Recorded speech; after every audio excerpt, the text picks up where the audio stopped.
আলহামদুলিল্লাহি রাব্বিল আলামিন। যে আল্লাহ শারীরিক সুস্থতা, মানসিক প্রশান্তি, সুবহানাল্লাহ বলেন। গত বছর এই জুন মাসের 13 তারিখে আমাদের অনেকের শরীর সুস্থ ছিল গত বছর, কিন্তু মনের মধ্যে কোনো শান্তি ছিল না। খেয়াল করে দেখেন, জুন মাসের 13 তারিখে অনেকের শরীর কি ছিল? সুস্থ ছিল, কিন্তু মনের মধ্যে কোনো শান্তি ছিল না। সবসময় ভিতরে একটা কেমন জানি ভয়, না জানি কি হয়, না জানি কি হয়।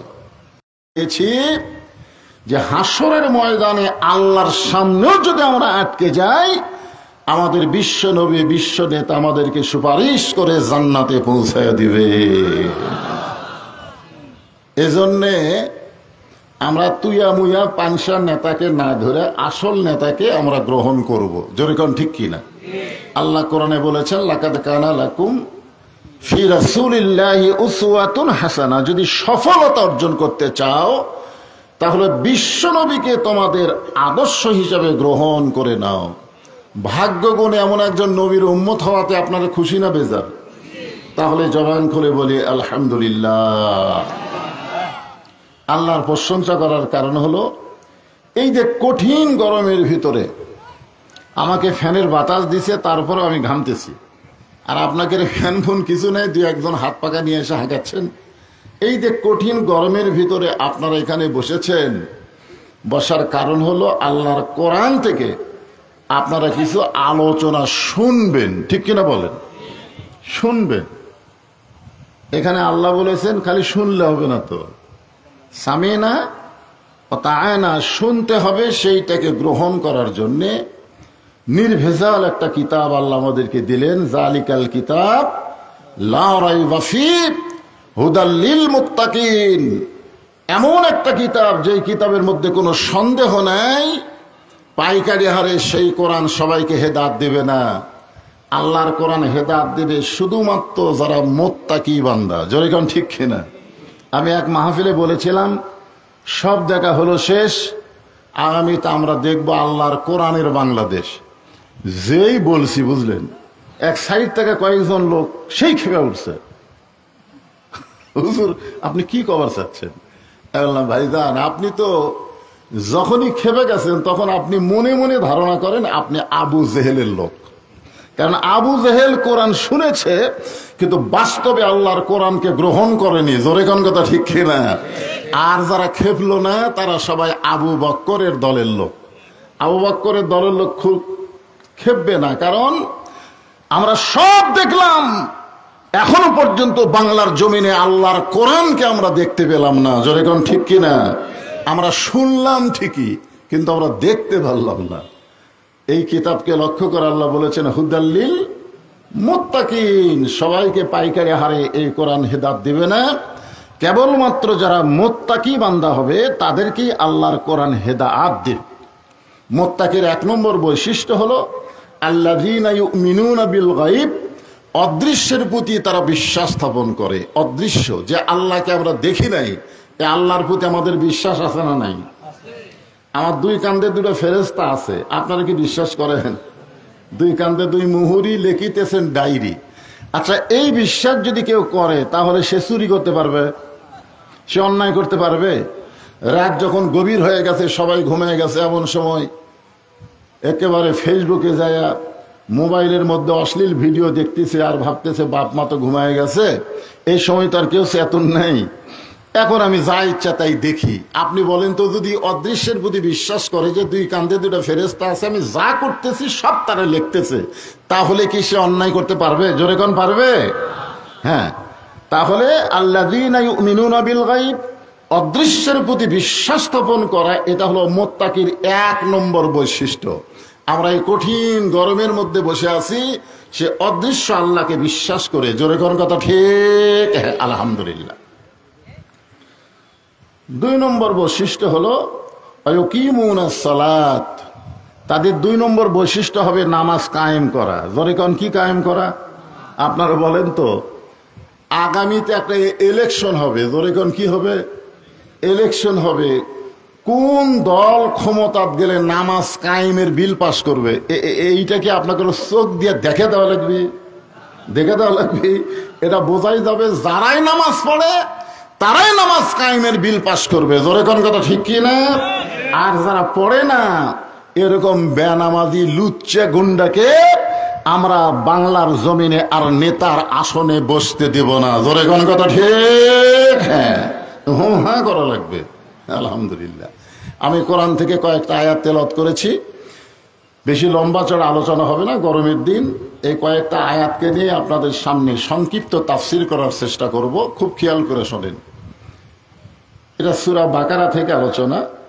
ফাযকুরুনি আযকুরকুম ওয়াশকুরুলি ওয়ালা তাকফুরুন। এই আয়াতের বাংলা অর্থ হলো যে আল্লাহকে স্মরণ করে আল্লাহ তাকে স্মরণ করবেন। কার কথা? ওয়াশকুরুলি, আল্লাহর শুকুর গুজার করতে হবে। যদি কেউ শুকুর গুজার না করে, আল্লাহ বলেছেন শুকুর গুজার না করলে সে কুফরি করবে। অর্থাৎ ওয়াশকুরুলি ওয়ালা তাকফুরুন, তোমরা শুকুর গুজার করো, তোমরা কুফরি করিও না। এটা হলো আয়াতের শাব্দিক অর্থ। খুব খেয়াল করবেন, শাব্দিক অর্থ আমি আপনাদের সামনে করলাম। এখন আপনাদের কাছে আমার প্রশ্ন হলো, এখানে যে আল্লাহ বললেন যে ফাযকুরুনি, তোমরা আমাকে স্মরণ করো, আমি আল্লাহ তোমাদের স্মরণ করব। তা আল্লাহকে আপনারা স্মরণ করবেন কি দিয়া? এখানে আল্লাহ বলতেছেন ইন্না নাহনু নাযালনা যিকরা ওয়া ইন্না লাহু লাহাফিজুন। আল্লাহকে স্মরণ করার একটা কিতাব আছে, যার নাম কি? জোরে করেন, যার নাম কি? আল কোরআন। আল্লাহ বলেছেন কোরআনকে আমি নাজিল করেছি জিকির হিসাবে, স্মরণ হিসাবে, জিকির হিসাবে নাজিল করেছি কোরআনকে। এই কোরআনের মধ্যে কেউ কিছু কম বেশি করার সুযোগ নাই। আমি আল্লাহ তাআলাই কোরআন হেফাজতের দায়িত্ব নিজের হাতে রেখে দিয়েছি। জোরে কোন সুবহানাল্লাহ। তাহলে এখন যদি কেউ বলে আল কোরআনের আলো সংসদে জালো, সে কি নিজের ইচ্ছা মতো চলতে পারবে না আল্লাহর কোরআন অনুযায়ী? কথা বলা লাগবে। কি অনুযায়ী? আল্লাহর কোরআন অনুযায়ী। খুব খেয়াল করবেন, যদি কেউ আল্লাহর কোরআনকে গ্রহণ না করে তাহলে সে আল্লাহর সঙ্গে কুফরি করবে। আর আল্লাহর সঙ্গে যারা কুফরি করবে তাদের জন্য আল্লাহর জান্নাত পাওয়া যাবে না। এখন এর সাথে সাথে আল্লাহ বললেন ইয়া আইয়ুহাল্লাযীনা আমানুস্তাঈনু বিস-সাবরি ওয়াস-সালাত ইন্নাল্লাহা মা'আস-সাবিরিন। প্রথম আয়াত আল্লাহ কি বললেন? যে আমার জিকির করে আমি আল্লাহ তার জিকির করি। তোমরা নাশুকরি হয়েও না, তোমরা নাশুকরি হলে কুফরি হয়ে যাবে। ঠিক আছে, মাইক ঠিক আছে, তো মাইক আল্লাহ তো বলিনি আমি। তো এটা একেবারে নাকের কাছে চলে গেল, বুঝলেন? ঠিকই ছিল, মাইক ঠিকই ছিল।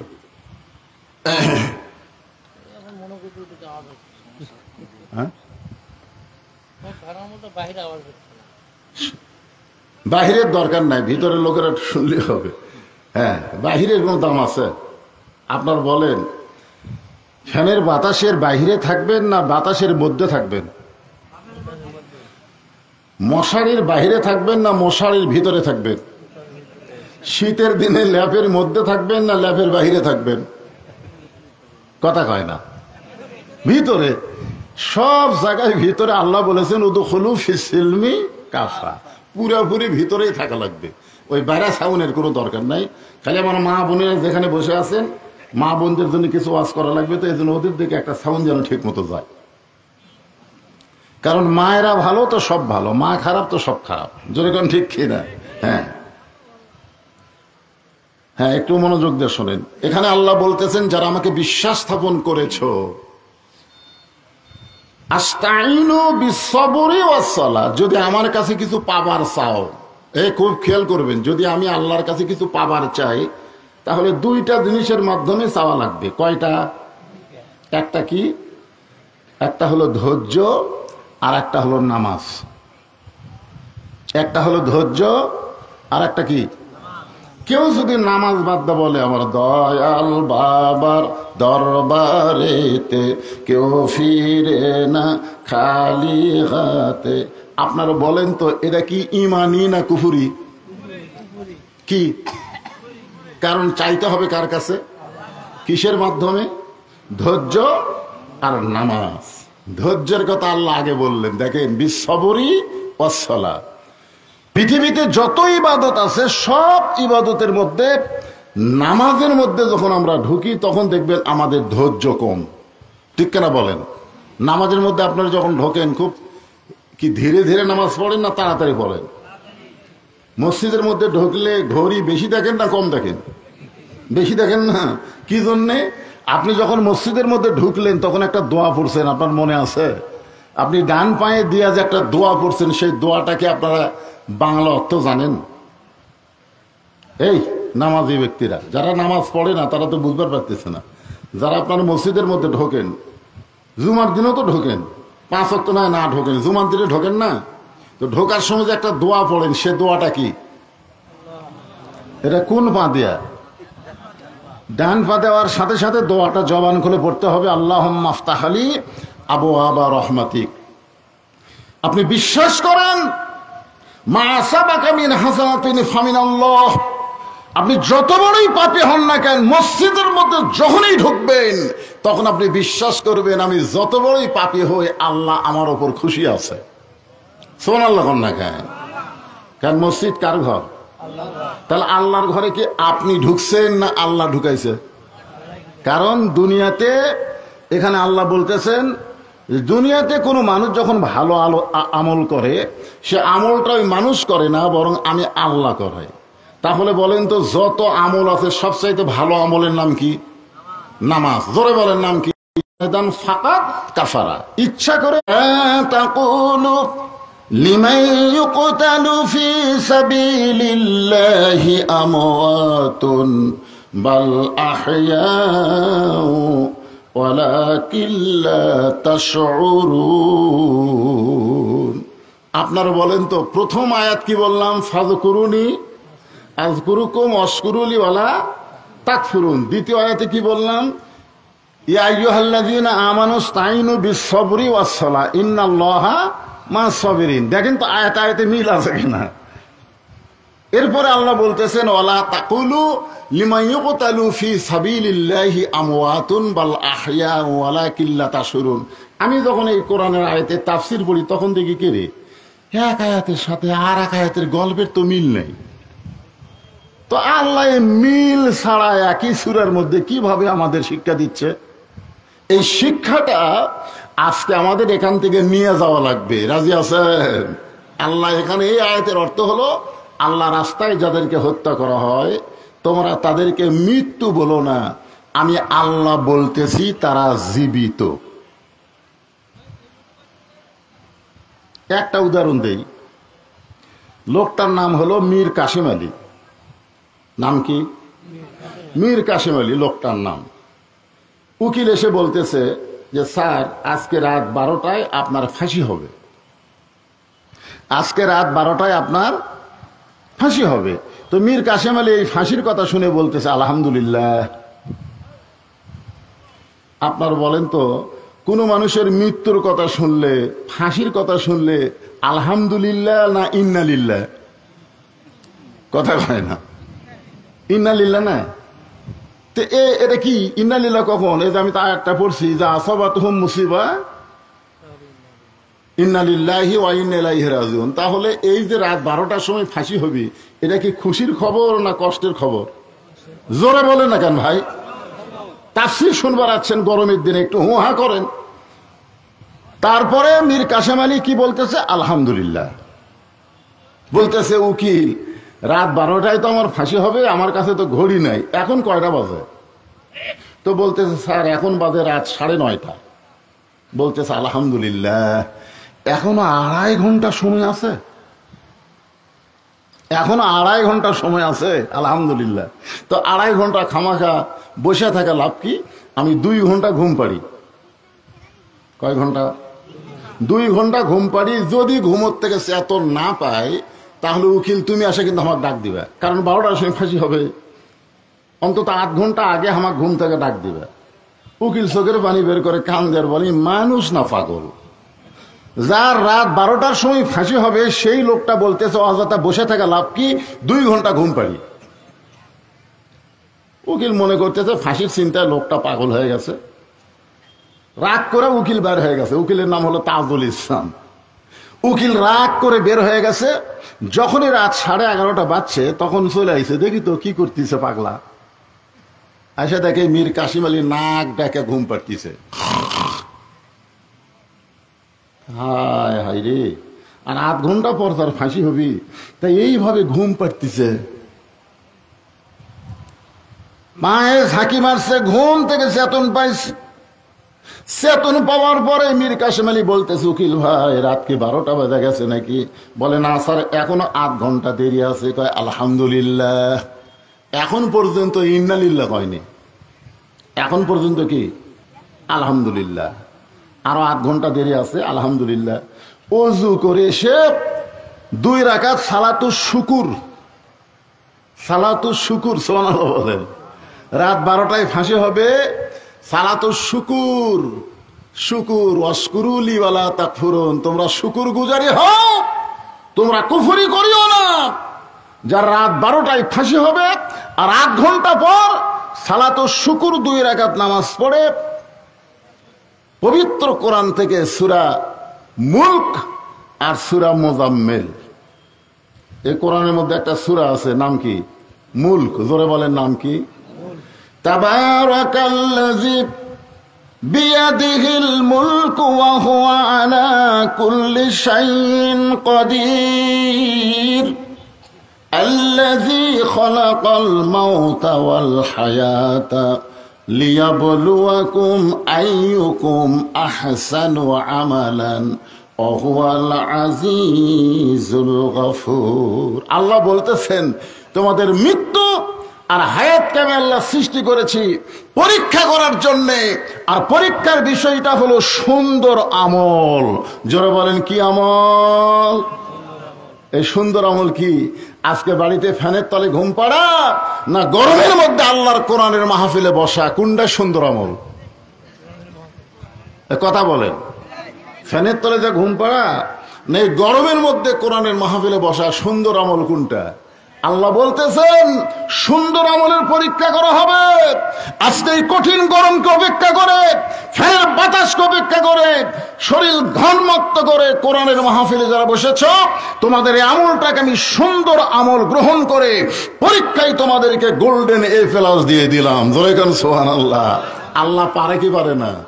আল্লাহ কি মনে করতেছেন নামাজ দিয়া, রোজা দিয়া, হজ দিয়া, যাকাত দিয়া জান্নাত জামরে? এরকম সাহস কারো আছে? আল্লাহ বলেছেন ওয়াবতাগু ইলাইহি ওয়াসিলা, তোমার ওসিলা অন্বেষণ করো, যে কোনো একটা ওসিলাই আমি আল্লাহ তোমাদেরকে জান্নাত দিয়ে দিব। জোরে কান সুবহানাল্লাহ। হতে পারে আজকের এই মাহফিল আমাদের জান্নাত পাওয়ার ওসিলা। জোরে কান ঠিক কি না? কোরআন থেকে সূরা মুলক আর মুজাম্মিল তেলাওয়াত করে মীর কাসিম আলী কন্ডম সেলের মধ্যে যে কয়টা কাপড় ছিল তার মধ্যে সবচাইতে ভালো কাপড় যেটা, সেটা গায়ে দিয়া মাথার চুল হাসরায় বলতেছে, মাইকের সাউন্ড হঠাৎ এরকম হয়ে গেল কেন? চুল হাসরায় বলতেছে, ভাই উকিল আমাকে কেমন লাগতেছে? পাঞ্জাবি খাবার দিয়া, চিরুনো দিয়া চুল হাসরায় বলতেছে, ভাইজান আমার কেমন লাগতেছে? উকিল কান দেয়ার বলে, স্যার আপনি কি শ্বশুর বাড়ি যাবেন? আপনার চাল চলন দেখে তো আমার মাথা ঠিক নেই। 2.5 ঘন্টার মধ্যে আপনি 2 ঘন্টা ঘুম পারলেন, 8 ঘন্টার সময় আছে, আপনি নামাজ পড়লেন, কোরআন তেলাওয়াত করলেন, ঠিক আছে আলহামদুলিল্লাহ। কিন্তু এরপরে সুন্দর পাঞ্জাবি গাউত দিয়ে মাথার চুল হাসড়ায় আপনি বলতেছেন আমার কেমন লাগতেছে? আপনি কি শ্বশুর বাড়ি যাবেন? সঙ্গে সঙ্গে মীর কাসিম আলী মুচকি হাসি দেওয়া, উকিল ফাঁসি হবে আমার, আর তুমি কেন কাঁদতেছ? ফাঁসি হবে আমার আর তুমি কেন কাঁদতেছ? আল্লাহর কোরআনকে যারা বিশ্বাস করে তারা অবশ্যই জানে অন্যায়ভাবে যাদেরকে হত্যা করা হয়, অন্যায়ভাবে যাদেরকে ফাঁসি দেওয়া হয়, তারা মৃত্যুবরণ করে না, বরং তারা হাসতে হাসতে আল্লাহর জান্নাতে চলে যায়। লিল্লাহে তাকবীর। আপনারা বলেন তো, আবু সাইদ কি মরিছে? আজকে অনেকে এই 5ই আগস্টের কথা ভুলে যাচ্ছে, জুলাইয়ের আন্দোলনের কথা ভুলে যাচ্ছে। যে বিএনপি যত বড়ই দল হোক, তাদের নেত্রীকে ঘরের দরজার সামনে বালুর ট্রাক দিয়ে রাখছিল, জোরে কোন কথা ঠিক কিনা, 7টা বালুর ট্রাক দিয়ে রাখছে। সেই বালুর ট্রাক লড়ানোর মতন কোন কর্মী পাওয়া যায়নি। আর এখন একজন দুদু কয় মুতে ভাষা দেবো, মুতে বলে ভাষা দিবে। আশ্চর্য কথা, তোমাদের কত বড় ক্ষমতা। তাই তো মাঝে মধ্যে আমি মনে মনে করি হাসিনা থাকাই ভালো হয়েছিল রে, হাসিনা থাকলে ভালো। এরকম সাইজ করার মতন একটাই মাত্র। এই জন্যে রব্বানা আতিনা ফিদ দুনিয়া হাসিনা। আমাকে বাংলাদেশের দুনিয়ার জন্য হাসিনাই ভালো। আর অফিল আখিরাতে হাসানা, আখিরাতের যায় হাসানা। কি জামাত ইসলামের মতন আজকে যারা প্রকাশ্যে মিটিং মিছিল করতেছে, তারা অনলাইনে ঘরের মধ্যে অনলাইন থেকে কথা বলেছে। 5 জন টুপিওয়ালা একত্র হবার পারেনি। জোরে কোন কথা কন না কেন, একত্র পারছে? এই সুযোগটা যারা করে দিল, তাদেরকে আপনারা ভুলে যান কেমনে? এই সুযোগ যিনি সর্বপ্রথম করে দিয়েছে, তার নাম হলো আবু সাইদ। জোরে বলেন কথা ঠিক কিনা? আবু সাইদ। ওয়ালা তাকুলু লিমা ইউকতালু ফি সাবিলিল্লাহি আমওয়াতুন বাল আহইয়া ওয়ালাকিন লা তাশউরুন। তোমাদের সাধারণ মাথা এটা বুঝবে না। আপনারা বলেন তো, আবু সাইদকে যখন প্রথম গুলি করলো, আবু সাইদ কি ও মারে বাবারে কয়ে চিল্লা উঠছে? চিল্লা উঠছে? আমি মরবার চাই না, মারতেছে দৌড়। প্রথম গুলি খেয়ে ওর যদি জীবনের উপর মায়া থাকতো, ও তো দৌড় মারতো। ও তো দৌড় মারেনি, বরং আবার গুলির দিকে এক ধাপ আগে যাচ্ছে। জোরে কোন কথা ঠিক কিনা? দ্বিতীয় গুলি করছে, এরপরে আবু সাইদ দৌড় দেয়নি, ও মারে বাবারে আমি বাঁচতে চাই, এই কথাও বলে নাই। তৃতীয় গুলি যখন করলো, বুকের এই পার দিয়ে পিঠ যে গুলি বের হয়ে গেল, তারপরে কয়েকজন যুবক এসে আবু সাইদকে ধরলো। সঙ্গে সঙ্গে আবু সাইদ মাটিতে টলে পড়লো। আল্লাহ রাসূল 1400 বছর আগে বলেছেন, কোন শহীদ যখন দুনিয়া থেকে বিদায় নেয়, তার মৃত্যুর কোনো যন্ত্রণা হয় না। চিনি খাওয়া পিঁপড়া যদি একটা কামড় দেয়, চিনি খাওয়া পিঁপড়া, বহু পিঁপড়া আছে, পিঁপড়া বোঝেন না, যে পিঁপড়া চিনি খায়, এই পিঁপড়া 10টা যদি আপনার এই জায়গায় কামড় দেয়, আপনি কি এরকম চুলকাই করে? 10টা কামড় দিলে চুলকানির মতো মনে হয়। যে আল্লাহ রাস্তায় জীবন দেয়, তার দুনিয়া থেকে বিদায় নেওয়া একটা পিঁপড়া কামড় দেওয়ার কষ্টের চাইতে কম হয়, যার প্রমাণ হলো আবু সাইদ। জোরে বলেন কথা ঠিক কিনা? আর আল্লাহর আয়াতটা খেয়াল করেন, বালাহিয়া, এরা মরে না, এরা চিরজীবিত। আজকে বাংলাদেশে বহু ছেলের নাম আবু সাইদ রাখছে, বহু ছেলে। আমার এলাকায় কয়েকটা ছেলে জন্ম নিয়েছে, নাম হলো আবু সাইদ, নাম থছে মুগ্ধ, নাম থছে ইয়ামিন। কিন্তু বহু মেয়ে ছেলে জন্ম নিল, ভুল করেও একটার নাম কেউ হাসিনা থয়নি, একটা হাসিনা থয়নি। তার মানে কি বোঝা গেল? এই জন্য আল্লাহ বলতেছেন, ওয়ালা তাকুলু লিমান ইউকতালু ফি সাবিলিল্লাহি আমওয়াতুন বাল আহইয়াউ ওয়ালাকিন লা তাশউরুন। আল্লাহু আকবার। আল্লাহ রাস্তায় যাদেরকে হত্যা করা হয়, আল্লাহ রাস্তায় যাদেরকে হত্যা করা হয়, তাদেরকে তোমরা মৃত্যু বলো না, আমি আল্লাহ বলতেছি তারা জীবিত। উম্মে ফজল, কোন বর্ণনায় বলা হয়েছে নবীর চাচি, কোন বর্ণনায় বলা হয়েছে নবীর ফুফি, নাম হলো উম্মে ফজল। জোরে কর নাম কি? হযরত হুসাইন যখন জন্মগ্রহণ করলো, হুসাইন নবীর ছোট নাতির নাম কি? এই নবীর ছোট নাতির নাম কি? হুসাইন যখন জন্মগ্রহণ করলো, এমন সময় উম্মে ফজল কালো চাদরের নিচে করে হুসাইনকে আল্লাহ নবীর দরবারে হাজির করলেন। আল্লাহ নবী তখন সাহাবীদের সঙ্গে আলোচনা করতেছিলেন। নবী সাহাবীদের সঙ্গে যখন আলোচনা করতেছিলেন, এমন সময় উম্মে ফজল বললেন, বাবা আল্লাহ তোমাকে আর একটা নাতি দান করেছে। সঙ্গে সঙ্গে নবীর চোখ দিয়ে দর দর করে পানি পড়তেছে। আচ্ছা, আল্লাহ নবীকে আর একটা কি দিছে? নাতি। নাতির কথা শুনে নবীর চোখ দিয়ে দর দর করে পানি পড়তেছে। সাহাবীরা নবীর কান্না দেখে মনে মনে চিন্তা করে, আগে একটা নাতি হয়েছে, নাম হলো হাসান। নবী হয়তো মনে মনে চাইছিল ফাতিমার পেট থেকে আর একটা আসবে, সেটা হবে নাতনি। আগে একটা নাতি হয়েছে, এবার আবার একটা কি কি কি ও আমাদের কোনো স্লিপ টিলিপ দিলে নাকি বাবা? ও আচ্ছা আচ্ছা আচ্ছা, ঠিক আছে। আমি মনে করছি আবার এখনো ওয়াজ পাল্টান লাগবে নাকি? আপনি কি এলাকার শেষ ওয়াজ?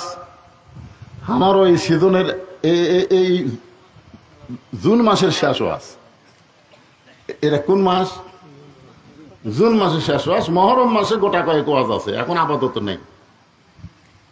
এখানে যে স্লিপটা দিচ্ছে এটা হলো যে ওয়াজ পরিবর্তন করা লাগবে না, হুজুর যা ইচ্ছা করে দেন, হক কথা, কোরআন থেকে তাফসির করেন, জোরে কোন কথা ঠিক কিনা? কিন্তু এখানে স্লিপ দিছে যে যুবকেরা জীবনে কোনোদিন মাহফিল করেনি, এইবারই প্রথম করছে। যদি যুবকদেরকে উৎসাহ দেওয়ার জন্যে, কোরআনকে ভালোবেসে কেউ যদি কিছু দিবার চায়, মাত্র 2 মিনিটের মধ্যে আমরা গামছা ব্যাগ নিয়ে যাব, যার যা খুশি। ভাই এই দেওয়ার কথা শুনে লাভ দিয়ে উঠলো কেরাই রে। 2 মিনিট ঘড়ি ধরে কয় মিনিট? 2 মিনিট। আপনাদের কাছে একটু রুমাল যাবে, ব্যাগ যাবে, যার যা খুশি 10, 20, 50, 100 টাকা। আল্লাহর কোরআনকে আপনারা ভালোবাসেন না? ভালোবাসেন? কারা কারা আল্লাহর কোরআনকে ভালোবাসেন? 2 হাত তুলে আল্লাহকে দেখান তো দেখি। লিল্লাহি তাকবীর। এই কোরআন বাংলার জমিনে বিজয় হোক। কারা কারা চান? হার একটু টান টান করে দেখান। লিল্লাহি তাকবীর। তাহলে ছেলেরা গান বাজনার, ঈদের পরে অনেক জায়গায় ডেকসেট বাজতেছে, গান বাজনা হচ্ছে, এরা গান বাজনা না করে তাফসীরুল কোরআন মাহফিল করেছে, এতে আপনারা খুশি না? তো খুশি হয়ে আপনাদের কাছে রুমাল গামছা যাবে। কারা কারা দিবেন না তারা হাত তোলেন তো, যে হুজুর আমি 1 টাকাও দেবো না, এরকম কোন লোক আছে? আচ্ছা, যারা যারা দিবেন তারা হাত তোলা যাবে না যে আমি 5 টাকা 10 টাকা যাই পারি হুজুর। ছেলেরা যখন ব্যাগ আসতে তার সব হাতিতে উঠছে। মাশাআল্লাহ, বাবারা যাও ব্যাগে। হ্যাঁ,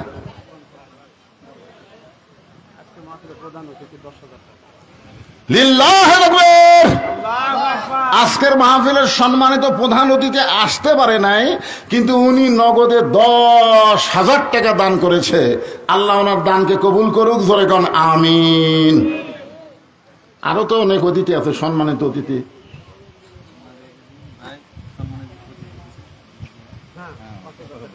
সেটা বলা লাগবে তো, ওরা আবার কবি আমরা দিলাম টাকা।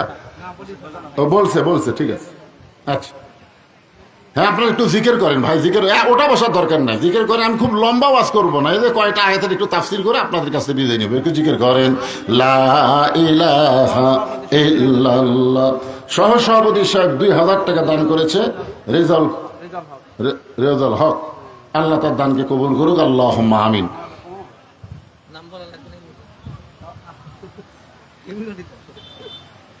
হ্যাঁ, দেন 2 মিনিট। এই ছেলেরা 2 মিনিটের মধ্যে কাম সারা লাগবে। জি, মাশাআল্লাহ, সভাপতি সাহেব দান করেছে, আল্লাহ তার দানকে কবুল করে। 1000-এর বেশি আছে, একটাই তো 1000। আচ্ছা আচ্ছা, ঠিক আছে, আলহামদুলিল্লাহ। মা বোনদের মধ্যে আদায়ের জন্য মেয়েরা আছে নাকি? আচ্ছা, মা বোনেরা আপনারাও একটু আল্লাহর হস্তে কোরআনকে ভালোবেসে দান করবেন। মা, এটা আপনাদের ওয়াজ শুরু হয়ে গেছে, আলহামদুলিল্লাহ। তাহলে নবীর চাচি অথবা ফুফি, মানে কোন কিতাবে লেখছে চাচি, কোন কিতাবে লেখছে ফুফি, যাই হোক ফুফিটাই অগ্রাধিকার পাইছে। নাম হলো উম্মে ফজল। জোরেকার নাম কি? উম্মে ফজল। কালো চাদরের নিচে হোসাইনকে নিয়ে যে নবীর দরবারে গেছে। নবী তখন সাহাবেদের সামনে ওয়াজ করতেছিল। ঠিক ওই সময় গিয়া বলতেছে, বাবা আল্লাহ তোমাকে আর একটা নাতি দান করছে। যেই বলছে আল্লাহ তোমাকে আর একটা নাতি দান করছে, সঙ্গে সঙ্গে নবীর চোখ দিয়ে দর দর করে পানি পড়তেছে। সাহাবীরা নবীর চেহারার দিকে তাকায় থাকে না অন্যদিকে তাকায় থাকে? কথা কন না কেন? আপনারা তো বক্তার দিকে তাকায় থাকেন না, অন্য সাইড মারেন। কিন্তু নবী যখন আলোচনা করে আপনারা বলেন তো, সাহাবীরা কি নবীর দিকে তাকায় থাকে না অন্য দিকে তাকায়? আল্লাহ রাসূল দেখলেন আসরের নামাজের পরে একজন সাহাবী পিছনে দাঁড়ায় আছে। রাসূল বললেন, এজলেস ইয়া সাহাবী, বসো। তুমি দাঁড়াইছো কেন? সবাই বসে আছে, তুমি দাঁড়াইছো কেন? ওই সাহাবী বলতেছি, ইয়া রাসূলুল্লাহ, আমি হলাম একজন রাখাল। হযরত বেলাল যখন নামাজের আজান দিল, ওই আজান শোনার সঙ্গে সঙ্গে আমি উট দুম্বা চড়ানো বাদ দিয়ে আপনার পিছনে নামাজ পড়ার জন্য দৌড় শুরু করলাম। এত দূরে আমি ছিলাম যে দূরে থেকে আস্তে আস্তে দিকে মসজিদ ভরে গেছে, মসজিদের বারান্দাও পর্যন্ত ভরে গেছে। একেবারে শেষ কাতারে দাঁড়ায়া আপনার পিছনে আমি নামাজ আদায় করলাম। হুজুর, আপনার পিছনে নামাজ আদায় করে আপনি যখন আসরের নামাজের পরে কিছু বয়ান করতেছেন, নবী 2 ওয়াক্ত নামাজের পরে কিছু কথা বলে, একটা হলো ফজর, একটা হলো আসর। তো আপনি যখন আসরের নামাজের পরে কিছু কথা বলতেছিলেন, ওই সময় আপনার কথা আমি দূর থেকে শুনবার পাই। সুবহানাল্লাহ বলেন। নবীর কিন্তু মাইক লাগে নাই। লক্ষাধিক সাহাবীর সামনে আল্লাহ নবী বিদায় হজের খুতবা দিয়েছেন। প্রত্যেকটা সাহাবী যে কাছে ছিল সে বলে আমি যেমন শুনেছি, যে সবার শেষে ছিল সে বলে আমিও তেমন শুনেছি। জোরে কান সুবহানাল্লাহ। বলতেছি, ইয়া রাসূলুল্লাহ, পিছন দিকে বসে আপনার কথা সব শোনা যায়, কিন্তু আপনার পবিত্র চেহারা দেখা যায় না। আপনার পবিত্র চেহারা না দেখলে আমার কলিজার মধ্যে কোনো শান্তি নাই। হুজুর, এই কারণেই আমি একজন রাখাল, আমি পিছনে দাঁড়ায়া আপনার পবিত্র চেহারা দেখতেছি আর আপনার জবানে কথা শুনতেছি। সঙ্গে সঙ্গে আল্লাহ নবী বললেন, সাহাবীরা রাস্তা ফাঁক করে দাও। রাস্তা কি করে দাও? তোমরা একটু নড়ে সরে রাস্তা ফাঁক করে দাও। প্রত্যেকটা সাহাবী নড়ে সরে রাস্তা ফাঁক করে দিলেন। সাহাবীরা মনে চিন্তা করতেছে, হয়তো নবী বলবেন, এই রাখালেই অত দূর থেকে আমাকে কি দেখবা, আমার কাছে আসো, কাছে এসে আমাকে ভালো করে দেখো। এই জন্যই হয়তো নবী বলতেছেন তোমরা মাঝখানে রাস্তা করে দাও। কিন্তু উল্টা হয়ে গেল। নবী উঠে দাঁড়ালেন।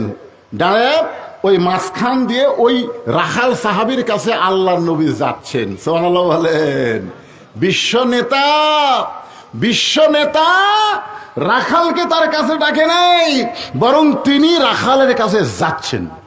যেই যাচ্ছেন সঙ্গে সঙ্গে ওমর ফারুক নবীর জুব্বা টেনে ধরে বলতেছি, ইয়া রাসূলুল্লাহ, এইটা আপনি কি করতেছেন? আপনার জুতার পরশে আল্লাহর আরশ ধন্য হয়ে গেছে, আর আপনি রাখালের কাছে যাবেন কেন? আপনি বলেন রাখাল আপনার কাছে আসুক।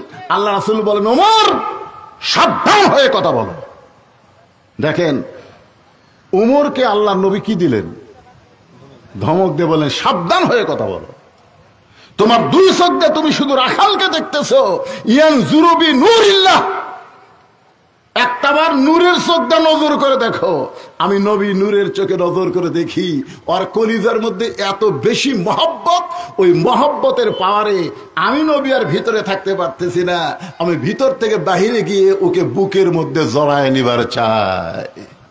এই হাদিসটাকে ইমাম মালিক নকল করে বলতেছেন, পৃথিবীর যেখানেই তোমরা থাকো সেখান থেকেই নবীর প্রতি যদি মহব্বতে নবীর সুন্নাত, নবীর আদর্শ গ্রহণ করো, নবীর প্রতি বেশি বেশি দরুদের আমল করো, তুমি মক্কা মদিনায় যাবার না পারলে কি হবে? মক্কা মদিনার নবী একদিন আল্লাহ তাআলা তোমার ভাঙ্গা ঘরে পৌঁছায়া দিবে। তাহলে নবীর প্রতি মহব্বতের দরকার আছে না নাই? এই জন্যে আমরা নবীর প্রতি মহব্বত করব। নবীর মহব্বতের কিছু জিনিস আছে ভিতরে, কিছু জিনিস আছে বাহিরে। নবীকে মহব্বত করার কিছু জিনিস আছে ভিতরে, কিছু জিনিস আছে কি বাহিরে। আপনার বলেন তো, ভোটের আগ দিয়ে সব দলের নেতারা মাথার টুপি দিবি না? কথা কন না কেন রে ভাই? তো ভোটের আগে সব দলের নেতারা মাথার টুপি দেয়, কিন্তু ভোট হয়ে গেলে কোন নেতাদের মাথার টুপি থাকে? ভোটের পরেও থাকে, ভোটের আগেও থাকে।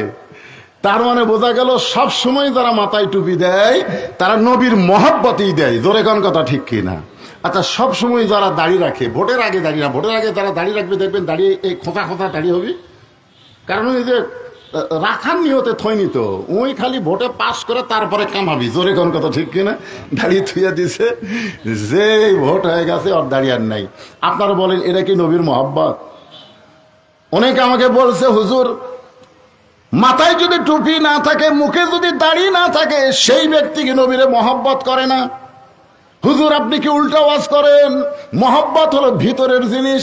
আমি তাকে বোঝানোর জন্য বললাম, একটা বোতলের ভিতরে মধু আছে, একটা বোতলের ভিতরে মধু আছে, জোরে কোন কি আছে? কিন্তু বাহিরে লাল কালি দিয়ে একটা লেবেল দিয়েছে 20, লাল কালি দিয়ে কাগজে লেখা দিয়েছে 20, কিন্তু বোতলের মধ্যে কি আছে? মধু আছে। এখন বাহিরের এই সাইনবোর্ড দেখে কেউ মধু মনে করে মুখ দিবে, কি বলবে? ওরে বাবারে 20 রে, তোর ভিতর যে মধু আছে, কোন পাগলে 20 দেখার পরে ওটাকে মধু মনে করে গ্রহণ করবে?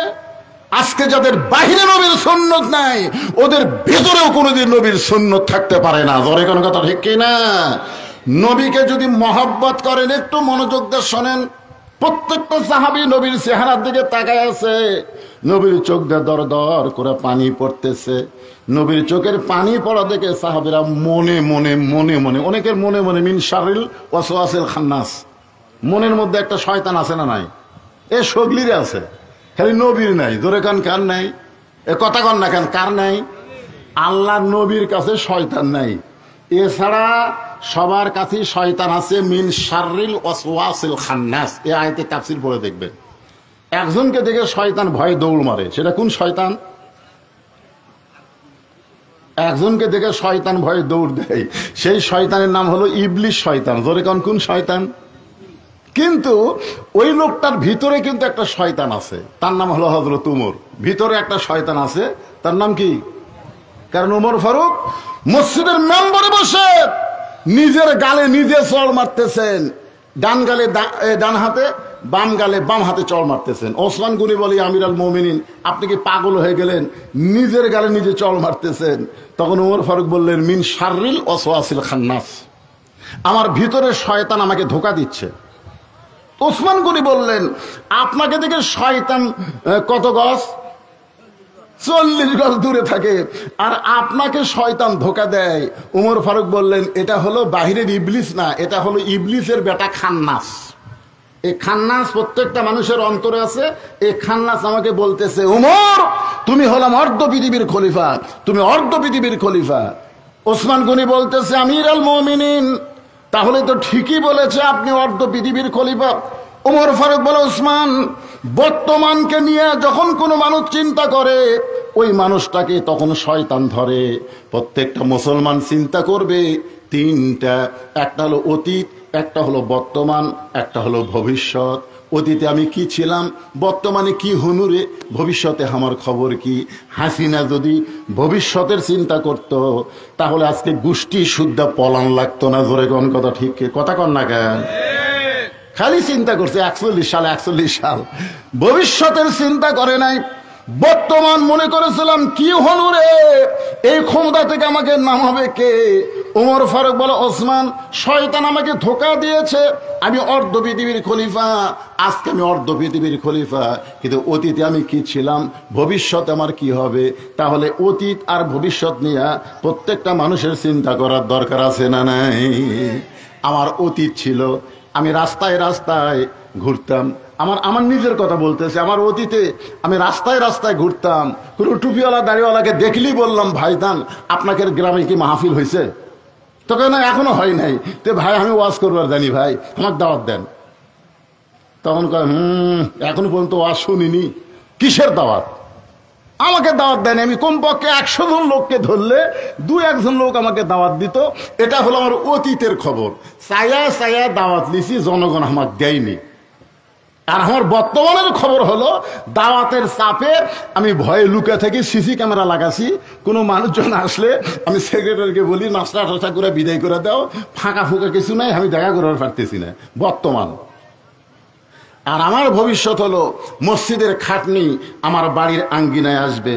তুমি যেই তালায় থাকো না কেন, তোমাকে টেনে নিচে নামানো হবে, রঙিন কাপড় খসে সাদা কাপড়ে পরায়া চকলেটের মতন মোড়ায়া তোমাকে অন্ধকার কবরে নিয়ে যাওয়া হবে। জোরে কোন কথা ঠিক কিনা কথা বলেন? আজকে যদি আমাদের ভবিষ্যতের চিন্তা থাকতো তাহলে অন্ধকার কবরকে নিয়ে আমরা চিন্তা করতাম। ওই বাড়ির ফ্যানের তলে থাইকে মনে করতাম না গরমের মধ্যে ওয়াজ শুনতে যাবো কেন, ভবিষ্যতের চিন্তা নাই তো। মিন শারিল ওয়াসওয়াসিল খান্নাস, প্রত্যেকটা সাহাবীর অন্তরের মধ্যে একটা ধোঁকা শুরু হয়েছে যে আল্লাহ তাআলা প্রথম নবীকে একটা নাতি দিয়েছে, নাতির নাম হলো হাসান। নবী হয়তো মনে করেছিল এবারে আর একটা নাতনি হবে, ফাতেমার পেট থেকে একটা কি হবে, কিন্তু আবার লাথি। কি মনে করতেছেন? প্রত্যেকটা বাপি চাই, প্রত্যেকটা নানা চাই, প্রত্যেকটা দাদা চাই। আমার বাপ চাইছিল যে আল্লাহ তো পরপর খালি মেয়েই দিল রে, তোকে আল্লাহ একটা ছেলে দিল না, এটা চাই। কিন্তু সাহাবীরা তো বুঝবার পারে না নবী কি জন্য কাঁদতেছে। নবী দুইখানা হাত বাড়ায় দিলেন। এই খেয়াল করেন, ওয়ালা তাকুলু লিমান ইউকতালু ফি সাবিলিল্লাহি আমওয়াত, এই আয়াতের তাফসীর করতে গিয়ে বলতেছি নবী দুইখানা হাত বাড়ায় দিলেন। উম্মে ফজল কালো চাদরের ভিতর থেকে হুসাইনকে বের করে আল্লাহ নবীর হাতে তুলে দিলেন। আল্লাহ নবী হুসাইনের কপালে একটা চুমা দিয়ে বললেন, আল্লাহ এই গোশতের টুকরাকে তুমি কুরবানি হিসাবে কবুল করে নাও। আল্লাহ এই গোশতের টুকরাকে তুমি কুরবানি হিসাবে কবুল করে নাও। সমস্ত সাহাবীরা বললেন, ইয়া রাসূলুল্লাহ, এটা কি দোয়া করলেন, এইটা কি দোয়া করলেন? আল্লাহ রাসূল বললেন, আমি নবী সেদিন থাকবো না, তোমরা অনেকেই সেদিন থাকবা না। সেদিন আমার এই হোসাইন বাতিলের বিরুদ্ধে যুদ্ধ করতে গিয়া নিজের জীবনকে আল্লাহ রাস্তায় শহীদ করে দিবে, আল্লাহ রাস্তায় শহীদ করে দিবে। বুখারী শরীফের কিতাবুল মাগাজি হাদিসটা মনোযোগ দিয়ে শোনেন। মা হাদান ইয়াদখুলুল জান্নাতা ইউহিব্বু ইয়ারজি ইলাদ দুনিয়া ওয়া লাহু মা আলাল আরদি মিন শাইইন ইল্লা শাহীদুন ইয়াতামান্না আন ইয়ারজি ইলাদ দুনিয়া ফায়ুক্তাল আশারা মাররাতান লিমা ইয়ারা মিনাল কারামাতি। রাওয়াহুল বুখারী কিতাবুল মাগাজি। জোরে কোন আল্লাহু আকবার, আল্লাহু আকবার। কি বুঝতেছেন? আল্লাহ তাআলার জান্নাতুল ফেরদাউসের মধ্যে আল্লাহ শহীদদেরকে জায়গা দিবে। শহীদেরা জান্নাতুল ফেরদাউসের মধ্যে থাকার পরেও দুনিয়াতে আসার জন্য তারা ছটফট করবে। দুনিয়াতে আসার জন্য মাহাদান ইয়াদখুলুল জান্নাতি ইউহিব্বু আন ইয়ারজি ইলাদ দুনিয়া, তারা দুনিয়াতে আসাকে মহব্বত করবে। আল্লাহ বলবেন, রে শহীদ, আমি আল্লাহ তোমাদেরকে আল্লাহ রাস্তায় জীবন কুরবানি করার জন্য জান্নাতুল ফেরদাউস দিয়ে দিলাম, এরপরেও তোমরা দুনিয়াতে আসার জন্য ছটফট কেন করতেছো? তখন শহীদরা বলবে, লিমা ইয়ারা মিনাল কারামাতি, প্রথম শহীদ হওয়ার সময় শাহাদতের যে মর্যাদা পাইছি সে মর্যাদা জান্নাতের মধ্যে নাই। ফায়ুক্তাল আশারা মাররাতান, আমরা আবার দুনিয়াতে যাব, কম করে হলো 10 বার বাতিলের বিরুদ্ধে লড়াই করে জীবন দিব। তার মানে বোঝা গেল গাজার মুসলমানরা মরতেছে না, ফিলিস্তিনের মুসলমান মরতেছে না, তারা আল্লাহ রাস্তায় জীবন দিচ্ছে। আর এই জীবন দেওয়াটাই হলো জান্নাত পাওয়ার কারণ। জোরে বলেন কথা ঠিক কিনা? আপনারা বলেন তো, হোসাইন রাদিয়াল্লাহ কি স্বাভাবিকভাবে দুনিয়া থেকে বিদায় নিছে না বাতিলের বিরুদ্ধে লড়াই করছে? আপনারা বলেন তো, হোসাইন রাদিয়াল্লাহ কি মরছে? এ কথা কন না কেন, মরছে? ইয়াজিদ মনে নেই আপনাকে? এই মান্দা থানা গোটা তন্ন তন্ন করে খুঁজে দেখেন তো ইয়াজিদ নামের কোন লোক আছে? কিন্তু হোসাইন। তার মানে কি বোঝা গেল? তার মানে কি বুঝলেন? কোরআনের আয়াত বিশ্বাস করতে হবে। ইমানের দাবি যদি কুরবানি হয়, সেই দাবি ঘরে বসে থাকা নয়।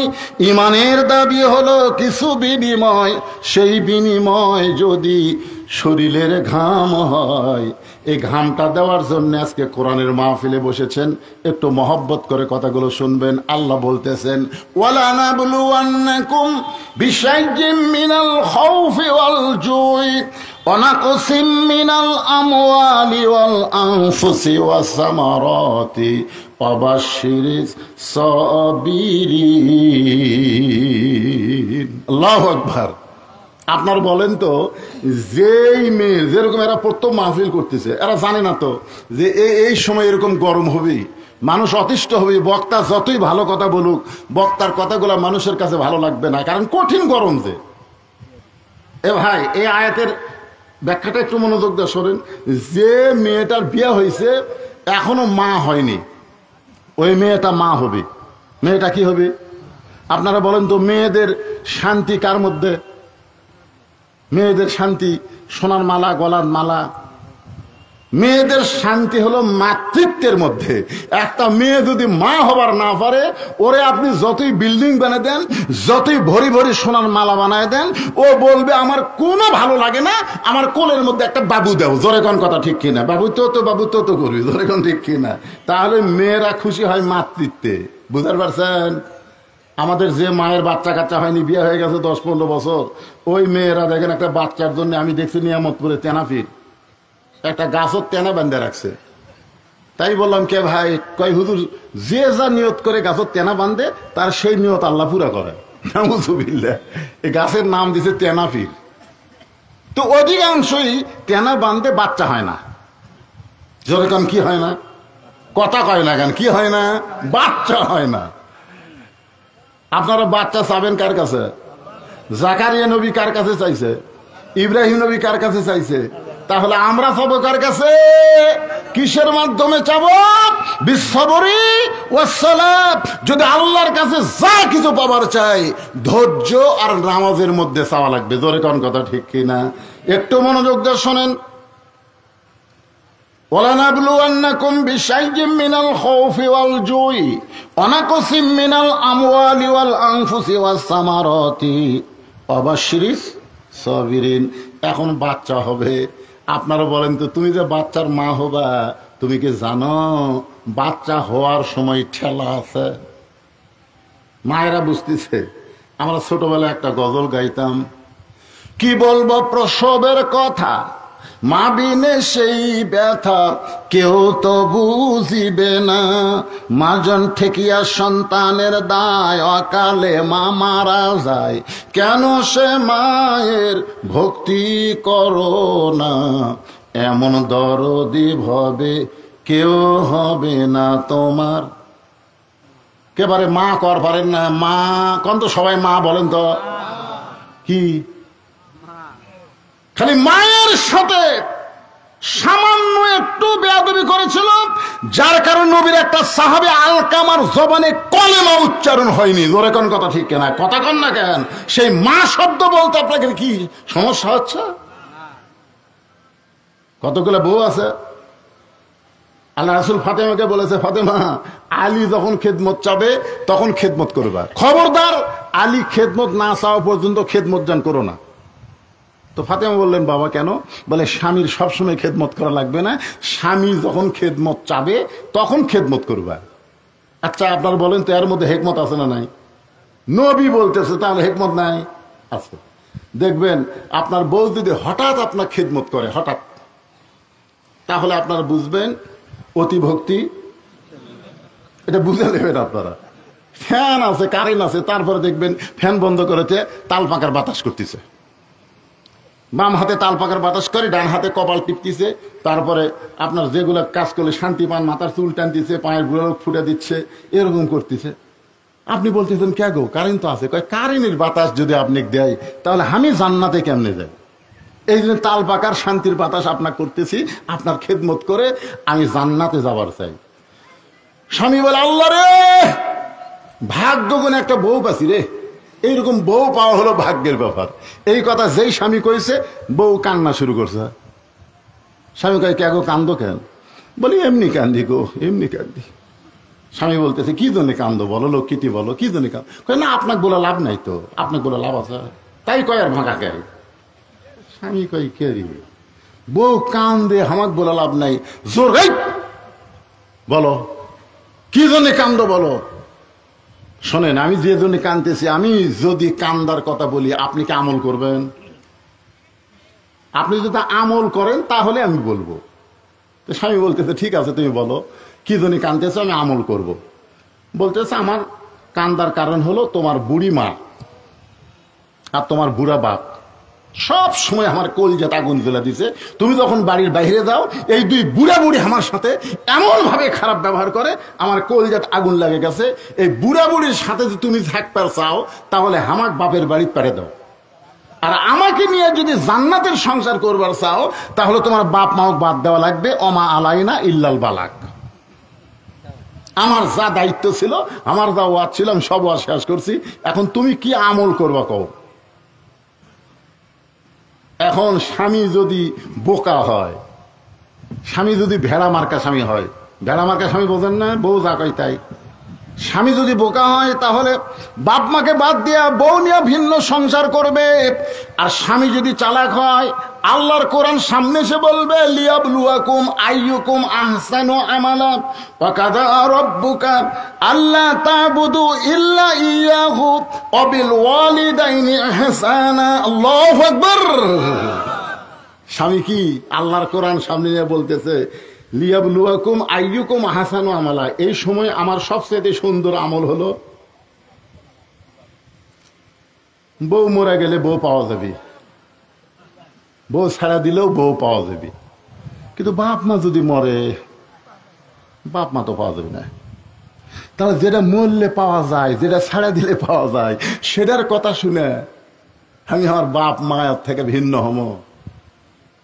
লাভ দেওয়াটা বলো বউ বলতেছ আমা আলাইন ইল্লাল বালাক, তোর ব্যাগপত্র যা আছে সব গোছালে, সব গোছালে 3 তালাকের গাড়ি চড়ে তোর বাপের বাড়ি যা। কয় তালাকের গাড়ি? 3 তালাকের গাড়ি চড়ে বাপের বাড়ি যা। তুই বউ মরলে সকালে বিকালে বিয়ে করে পারবো, তোকে ছায়া দিল বইয়ের অভাব নাই রে। আর তোর কথা শুনে আমার কলিজার টুকরা বাপ মাকে আমি অপর করতে পারি না। দরকার হলে আর একটা বিয়ে করবো, কিন্তু বাপ মাও আমি ছাড়বো। বউ দৌড়াচ্ছে, পাও ধরে বলতেছে তোমাকে পরীক্ষা করলাম গো, তুমি আসলে আল্লাহর ওলি গো। কি বলেন, এরকম মেয়ে আছে না নাই? জোরে গান আছে না নাই? আমার মা বোনেরা যারা পর্দার অন্তর আছেন শোনেন, যারা পরিচিত মা হবে তারা এই কি বলবো প্রসবের কথা, মা বিনে সেই ব্যথা কেউ তো বুঝিবে না। মাজন ঠেকিয়া সন্তানের দায়, অকালে মা মারা যায়। এটা আমি নিজে বুঝতেছি, আমি নিজে বুঝতেছি ভাই। আমাকে আল্লাহ 3টা মেয়ে দিছে। প্রথম মেয়ের 3 বছর পরে দ্বিতীয় মেয়ে হচ্ছে। আর দ্বিতীয় মেয়ের পরে আমি চিন্তা করছিলাম আর বাচ্চাটার দরকার নাই, পরপর খালি মেয়েই হচ্ছে। তখন 15 বছর পরে আমার বাপ মায়ের কথা মতো আমি আবার চান্স নিলাম। ওই মেয়েটা আমার বাড়ি আলি ভয় খেলো। 15 বছর পরে চিন্তা করতেছে, 15 বছর পরে নর্মালে বাচ্চা ভয় খেলো। আমাকে বলতেছে দেখেন এত বছর পরে বাচ্চা, এটা নয় সিজার করা হোক। আমি কি কর্ম কন, বইয়ের ওপর দয়া আছে, টাকা পয়সাও আছে। আমি সিজার করলাম। সিজার করার পরে আমার 2 মেয়েকে আমি যা বলি তাই শোনে, কিন্তু এই সিজার করারটা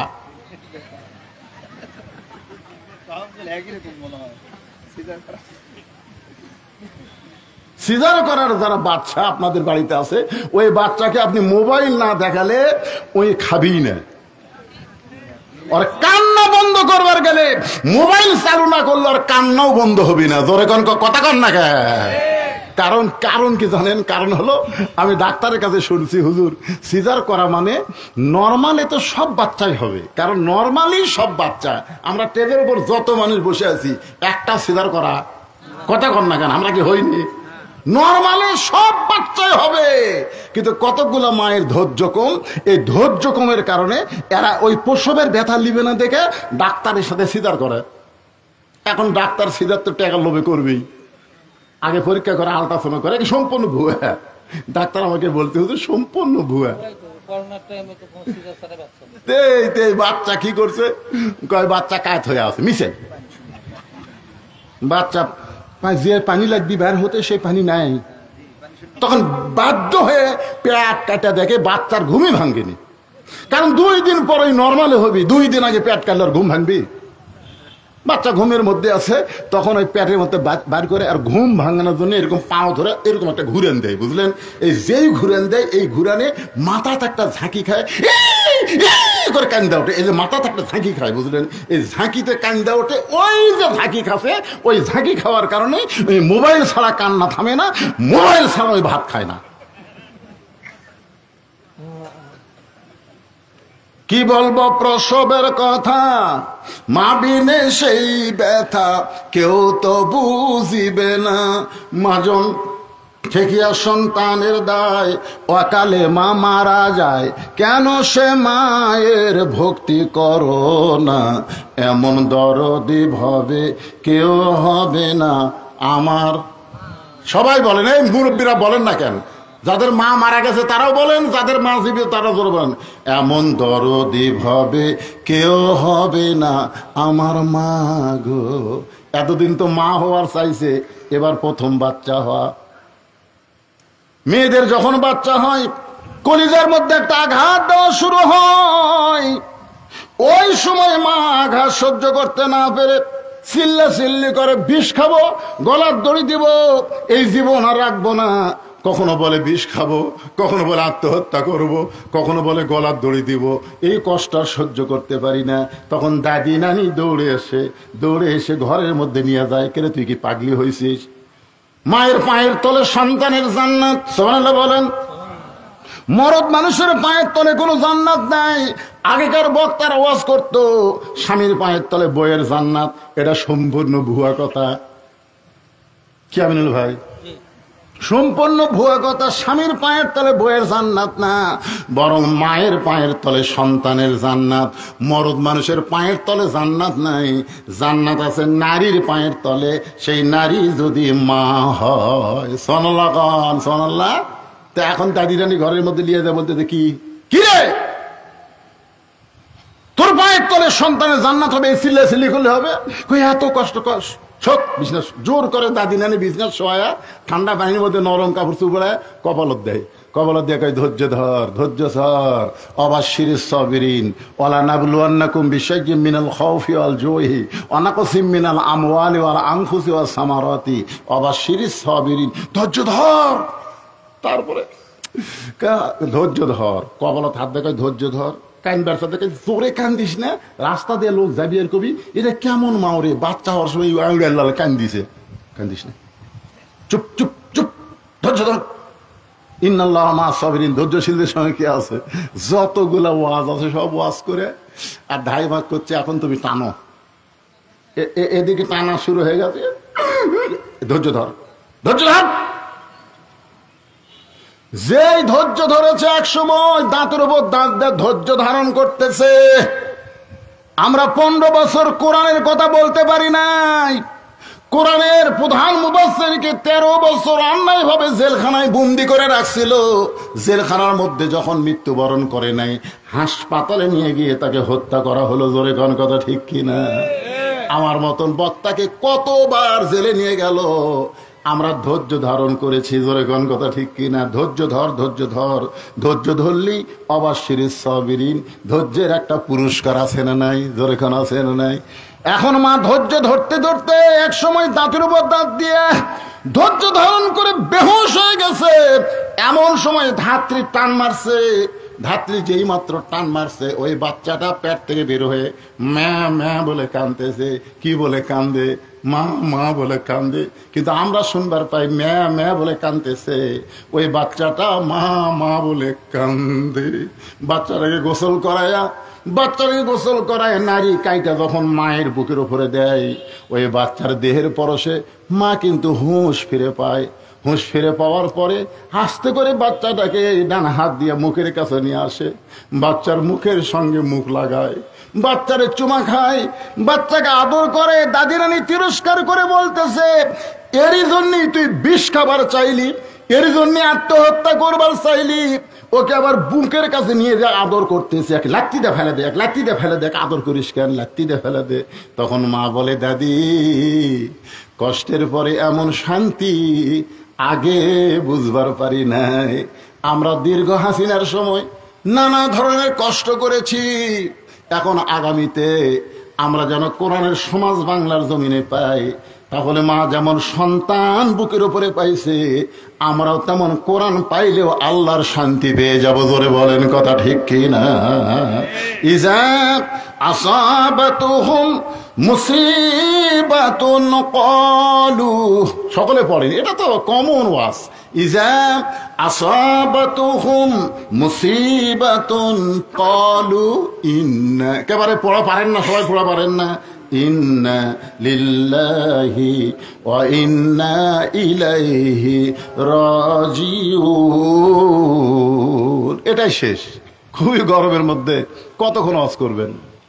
এটা নিয়ে একটু ব্যাখ্যা করব কি? বিরক্ত হচ্ছেন না? করতেছি তো, তারপরে তো বুঝবার পারতেছি ভাই, আমার ফ্যান দিয়ে তারপরে আমার গোটাল গাও ঘামতিছে, এখানে ভিতর থেকে শেষ পর্যন্ত টপ টপ করে পড়তেছে। কি একটা গরমের দিনে।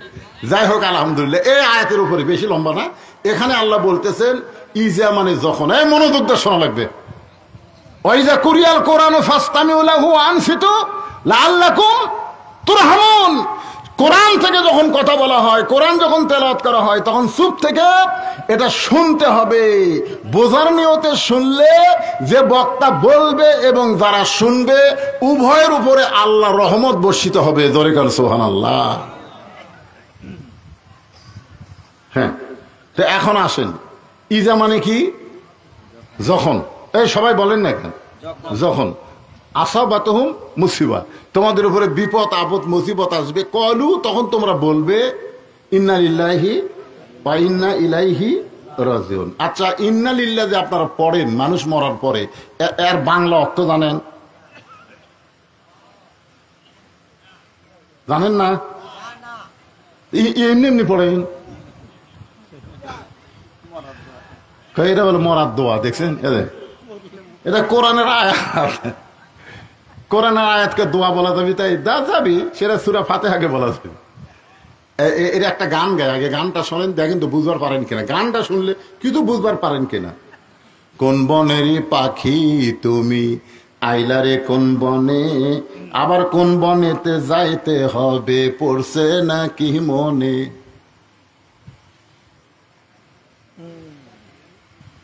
কি বুঝতেছেন? কোন বনের পাখি তুমি, আইলারে কোন বনে, আবার কোন বনেতে যাইতে হবে, পড়ছে নাকি মনে। রথীন্দ্রনাথ একটা হিন্দু মানুষ গান গাইছে, পঞ্চ আত্মা পঞ্চরুহু হিসাবেতে দেখা যায়, একেতে দুইয়েরই জনম, পরমাত্মার মরণ নাই। কে বলে মানুষ মরে, মানুষ মরিলে তবে বিচার হবে কার। বিনহা খালাকনাকুম অফিহা নুইদুকুম অমিনহা নুখরিজুকুম তারাতান উখরা। আল্লাহু আকবার। কোথায় ছিলেন আপনারা ভাইজান? এই সোনা সানেরা, আপনারা কোথায় ছিলেন মনে আছে?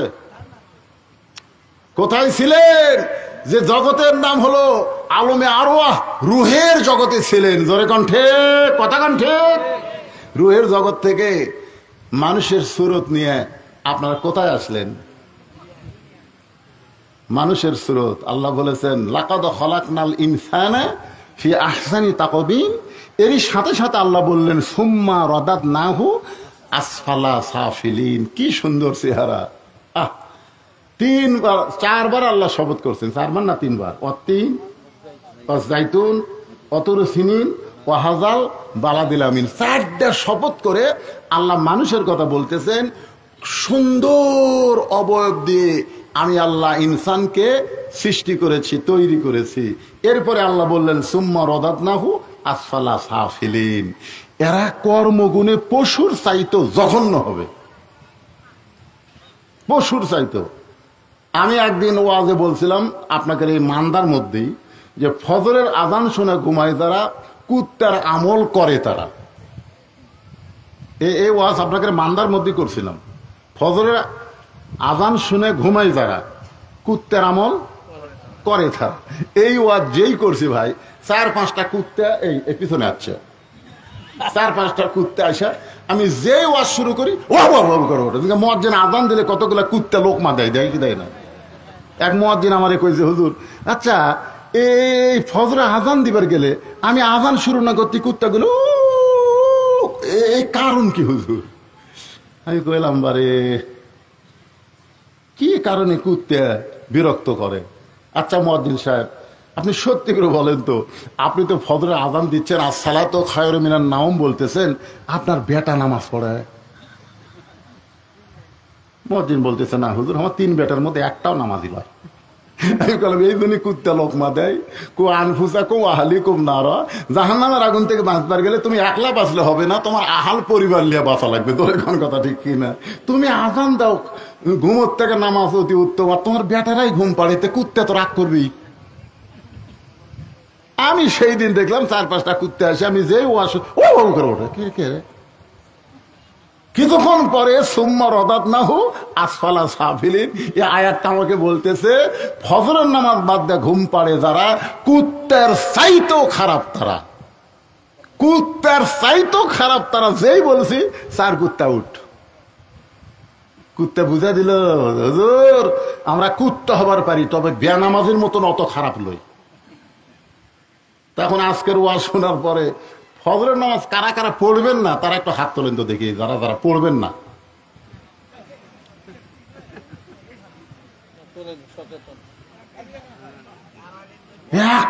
একটাও হাত তুললো না।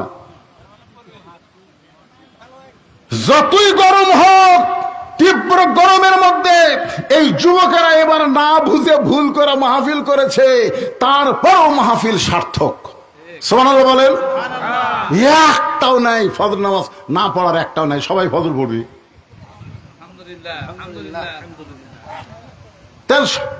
কি কয় হাত তোলে মানে? হাত তুলবি না মানে ফজরের নামাজ পড়বি না, হাতও তোলেনি। উই লুলা হয়ে মরবি, লুলা হয়ে মরা বোঝেন, লুলা হয়ে মরা বোঝেন কি? আমি কি কারো ভোট চাচ্ছি? আমি কি কোনো মার্কাত ভোট চাচ্ছি? আমি চাচ্ছি নামাজ। আপনি জানেন হাসরের ময়দানে সর্বপ্রথম আপনাকে নামাজ সম্পর্কে প্রশ্ন করা হবে। জোরে কথা বল না কেন? সবচাইতে গুরুত্বপূর্ণ নামাজ হলো ফজরের নামাজ। সবচাইতে গুরুত্বপূর্ণ নামাজ হলো ফজরের নামাজ। একটু খেয়াল করেন, যে কোনো সময় আমাদের মৃত্যু হবে, যে কোনো সময়। আমি একটা গান শুনেছিলাম, ডাক দিয়ে আছেন দয়াল আমারে, রইব না আর বেশি দিন তোদের মাজারে। এই গানটা যুবকেরা ভুলে গেছ? ডাক দিয়ে আছেন দয়াল আমারে, রইব না আর বেশি দিন তোদের মাজারে, চলতে পথে কয়দিন। সবাই জানেন না, গান জানেন না? একটু জবান খুলে বলেন। চলতে পথে 2 দিন থামিলাম, যাবার কালে একজন আরো। হাসিনা যখন পলাচ্ছিল, আপনার দেখছেন ও ভিডিও? কিন্তু আমি বহুবার দেখছি। হাসিনা আর রেহানা 2 জন যাচ্ছে, রেহানা মাটির দিকে তাকা তাকা হাঁটতেছে, আর হাসিনা খালি এরকম চারিদিকে তাকাচ্ছে আর মনে মনে বলতেছেন, যাবার কালে এক সামসারও দেখা না পাইলাম। আজকে তারেক জিয়া মনে করতেছে আমার বহু চামচা আছে, তারেক জিয়া যেখানে আমরা আছি সেখানে তারেক জিয়া জেলখানায় এক চামচার মিছিল নেই। কত জনকে কত কি দিলাম, বাড়ি বানায় দিলেন, জমি কিনে দিলেন, সব কিছু করে দিলেন, যাবার কালে একজন আরো দেখা না পাইলাম। যাবার কালে আপনি কি নিয়ে যাবেন? এই জন্য একটা গজলের মধ্যে বলতেছেন, কিন্তু যেদিন ডাক পড়িবে, সবাই আফসোস করে বলেন, কিন্তু যেদিন ডাক পড়িবে কবর মাঝে যাইতে, জোগাড় কিছু করছো বন্ধু তার মাঝে বিছাইতে। আমি যদি আর 5টা মিনিট কথা বলি বিরক্ত হবেন? এই ইন্নালিল্লাহকে বোঝানোর জন্য ভাইজান সব কিছুই তো বুঝাচ্ছি, এটা একটু ভালোভাবে বুঝতে পারবেন। খলিফা হারুনের দরবারে একটা পাগল মাঝে মধ্যে আসতো, পাগলের নাম হলো বাহলুল পাগল। এই জোরে কোন কি পাগল? কখনো হাসতো, কখনো কাঁদতো। উজির নাদির মন্ত্রীর একদিন বিরক্ত হয়ে খলিফা হারুনকে বললেন, জাহাপনা, এই পাগলকে রাজ দরবার থেকে বের করার বুদ্ধি কি? পাগলকে ঠেললে তো বাড়াবে না, পাগলকে জোর করলেও চলবে না। পাগলকে যদি বলি নৌকা লড়াস না, তখন থেকে নৌকা ঝাঁকান শুরু হবে। জোরে কোন কথা ঠিক কিনা? খলিফা হারুন চিন্তায় পড়ে গেলেন, এই বাহলুল পাগলকে রাজদরবার থেকে কেমনে বের করবেন। এমন সময় খলিফা হারুনের মাথায় একটা বুদ্ধি আসলেন। এবার পাগলকে ডাক দিয়ে বললেন, ও বাহলুল ভাই। বাহলুল হাসতে হাসতে খলিফা হারুনের কাছে গিয়ে বললেন, জাহাপনা, আমার মতন পাগলকে আপনি ভাই বললেন। খলিফা হারুন বললেন, বাহলুল ভাই, আমার একটা কাজ করে দেওয়া লাগবে। বলে, আমার মতন পাগলকে দিয়ে আপনি কি কাজ করাবেন? বলে, কাজটা হলো আমার এই লাঠি তোমার হাতে দিলাম, তোমার চাইতে বোকা মানুষ যখন পাবে এই লাঠিটা তুমি তারে দিয়ে দিবে। তোমার চাইতে বোকা মানুষ হওয়া লাগবে। বাহলুল পাগল লাঠি নিয়ে হাসতে হাসতে যখন বের হয়ে গেলেন, খলিফা হারুন বললেন, রে উজির নাজির মন্ত্রীরা শোনো, ওই পাগল আর রাজ দরবারে আসবে না, ওই পাগল আর তোমাদের বিরক্ত করবে না, কারণ ওর চাইতে বোকা মানুষ খুঁজেও পাবে না, লাঠি দেওয়ার কামও শেষ হবে না, আর কাম শেষ না হলে পাগল আসবে না। আসলেই তাই, কয়েক বছর পর্যন্ত বাহলুল পাগল খলিফা হারুনের রাজ দরবারে আসে নাই।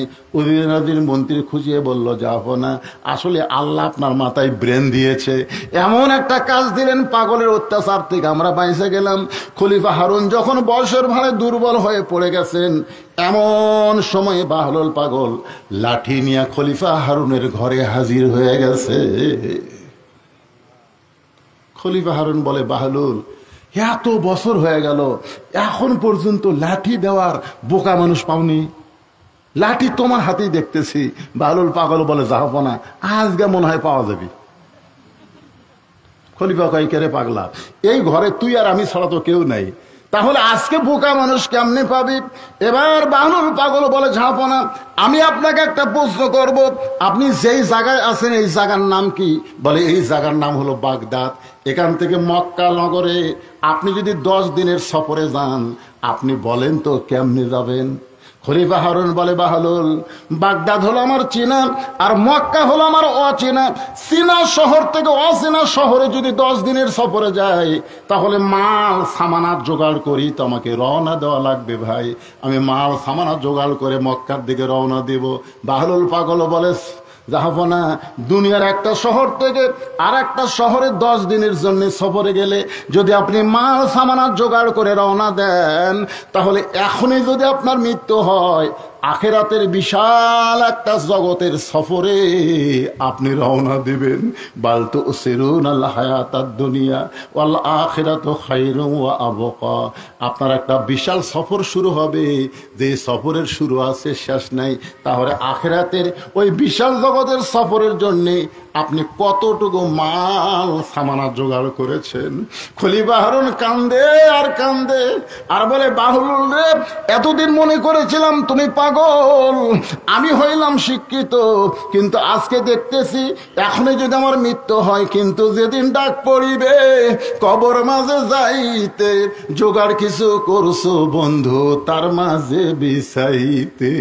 এখনই যদি আমার মৃত্যু হয়, তাহলে আখিরাতের জগতের জন্য আমি তেমন কিছু জোগাড় করতে পারি নাই। বাহলুল পাগল বলে, তাহলে আপনার লাঠি আপনি নেন, আপনার লাঠি আপনি নেন। এই দুনিয়াতে আসার পরে মৃত্যু তার সামনে আছে, এইটা জানার পরেও যারা কবরের পাথেও জোগাড় করে না, তারা হলো দুনিয়ার সবচাইতে বড় বোকা। জোরে কোন কথা ঠিক কি না? খালি মানুষ মরে গেলে ইন্না লিল্লাহ পড়লে হবে না, ওই ইন্না লিল্লাহর মধ্যে আমাকে জ্ঞান অর্জন করতে হবে, কারণ সে গেছে, আমি যাচ্ছি। জোরে কোন কথা ঠিক? এই যুবকেরা, এই বছর ঈদের মধ্যে গোস্ত ঢোয়াতে দেয় কতগুলা যুবক মোটরসাইকেল মরছে, সেটা জানেন? খালি মোটরসাইকেলে হু হু হু হু করে, একটা বুড়াও মরতেছে না, সব যুবক গুলা মরতেছে। কখন মৃত্যু হবে আমরা কেউ জানি? তাহলে এসেছি এক জায়গা থেকে আর এক জায়গায়, আর এক জায়গায় আমাদের যাওয়া লাগবে, যাচ্ছি, প্রতি কদমে কদমে আমরা মৃত্যুর দিকে হাঁটতেছি। জোরে কোন কথা ঠিক কিনা? আল্লাহ তাআলা আজকের এই তাফসীর মাহফিলকে কবুল করুক, সকলে বলি আল্লাহুম্মা আমিন। ভাইজান, কেউ উঠবেন না, সবাইকে নিয়ে একটা দোয়া করবো, আল্লাহ যেন আগামীকালে বৃষ্টি দেয়। এই গরম ঠান্ডা করবার গেলে বৃষ্টি ছাড়া বুদ্ধি নেই। জোরে কোন ঠিক কিনা? কারণ গতকাল দোয়া করা যায়নি, কারণ আজকে মাহফিল আবার হবে না, এই জন্যে। মরহুম সেকেন্দার আলী মোল্লা দোয়া চেয়ে তার মেয়ে, ও সিঙ্গাদারের মোল্লা মারা গেছে, তার মেয়ে দোয়া চেয়ে 1000 টাকা দান করেছে। হ্যাঁ, মেয়ে মানুষ তো একটা প্রশ্ন, আচ্ছা ঠিক আছে, কেউ যদি প্রতারণা করে টাকা মেরে দেয় তার কি ধরনের শাস্তি হতে পারে? উত্তর দিয়ে, এটা হক্কুল ইবাদের মধ্যে পড়ে, এটা বান্দার হক। কারো টাকা যদি আপনি মারেন, প্রতারণা করেন, আপনি যত ইবাদত করেন লাভ হবি না।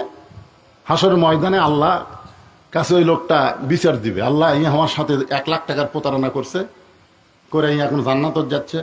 আল্লাহ বলতেছে, আর আমল নামা তো খুবই ভালো রে, নামাজ টামাজ সবই ভালো আছে, তুইও কাঁটকা দিলু, এই তুই 1 লাখ টাকা এক দে।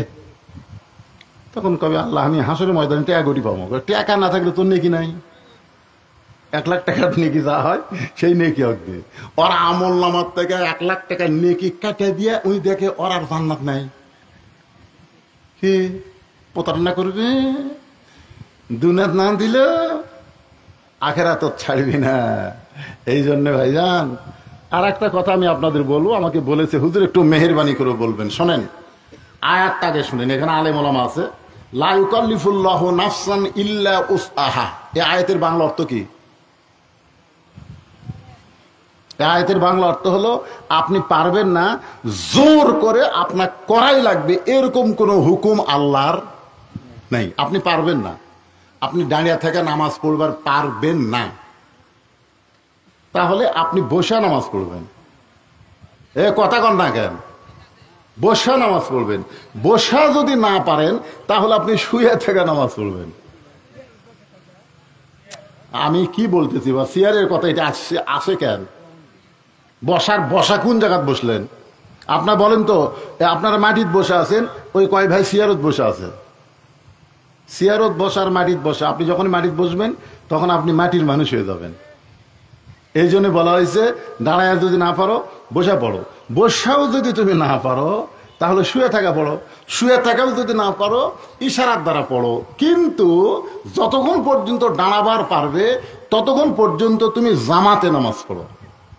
তুমি যদি দাঁড়াবার না পারো, বসা পড়ো, শুয়ে থাকা পড়ো, কাঠ হয়ে পড়ো, চিত হয়ে পড়ো, তখন তোমার জন্য জামাত লাগবে না। তুমি যেখানেই নামাজ পড়বে সেখানে আল্লাহ তোমার নামাজ কবুল করবে।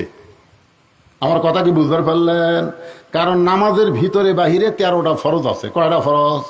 তার মধ্যে একটা ফরজ হলো দাঁড়িয়ে, কথা কয় না কেন রে, ফরজের সাথে কি দ্বিমত পোষণ করতেছেন? দাঁড়িয়ে নামাজ পড়া। যেই লোকটা চেয়ারত বসে নামাজ পড়ে, কি মসজিদের খাটনিট করে শান করে লিয়াচ্ছে না হেঁটে হেঁটে আসছে? তাহলে হেঁটে হেঁটে যে ব্যক্তি আসে সে দাঁড়াবার পারে, কথা কন না কেন, সে দাঁড়াবার পারে।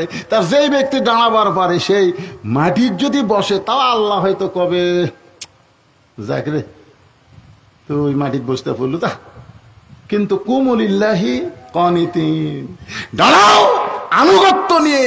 যখন চেয়ারে বসবেন তখন আনুগত্য থাকে না। চেয়ারত বসলে শয়তান ভিতরে একটা মশান দেয়, ধরে কোন কথা ঠিক কিনা? হ্যাঁ। আর আপনারা বলেন তো, মসজিদে নামাজ পড়ার প্রথম শর্ত কি? একা একা নামাজ পড়া না জামাতে? কথা সবাই বলা লাগবে। মসজিদে নামাজ পড়ার নিয়ত কি? একা একা না জামাতে? আর জামাতে নামাজ পড়বার গেলে 1 নম্বর নিয়ম হলো কাতার সোজা করা লাগবে। কাতার সোজা করা লাগবে। আর কাতার সোজা করা কি পায়ের আগালির সাথে না গোড়ালির সাথে? কে কয় আগালি? আগালি কে কয় রে? একজনের পাও 1.5 হাত লম্বা, একজনের পাও 10 আঙ্গুল লম্বা, একজনের পাও হচ্ছে 4 আঙ্গুল, এরকম নাই? তাহলে যদি আগালি মিল করেন তাহলে কাতার সোজা হবে না, গোড়ালি মিল করা লাগবে। কি মিল করা লাগবে? কথা বলেন, গোড়ালি মিল করা লাগবে। তাহলে যেই ব্যক্তি চেয়ারে বসে নামাজ পড়তেছে ওর পায়ের গোড়ালি কোথায়? তো আপনারা বলেন তো, যেই লোক গোড়ালি মিল না করে সামনে কাতারে থাকলো, তাহলে সামনে কাতার কি পুরা হলো? সামনে কাতার পুরা না করে দ্বিতীয় কাতারে দাঁড়ান যাবে? তাহলে দ্বিতীয় কাতারের লোক যদি আপনারা দেখেন সামনে কাতারে কেউ চেয়ারলে বসছে, তখন আপনার 4 জন যায় আস্তে করে ওই চেয়ার আলাগ তুলবেন। অক তোলার দরকার নাই, চেয়ার সহ অক তুলে অক বারান্দা থুয়ে আসবেন, যে বাবা তোর কারণে আমরা কাতারের ফজিলত নষ্ট করব না, তোর কারণে আমরা ওয়াজিব তরক করতে পারবো না। কারণ জামাতে নামাজ পড়া যেমন ওয়াজিব, কাতার সোজা করা হলো কারিবুল ফরজ ওয়াজিব, ফরজের নিকটবর্তী ওয়াজিব। জোরে কোন কথা ঠিক কিনা ভাইজান? এই জন্যে আপনারা এদিকে খুব সতর্ক হবেন। খুব সতর্ক হবেন। আপনি কষ্ট করে নামাজ পড়েন, আল্লাহ কবুল করবে। কি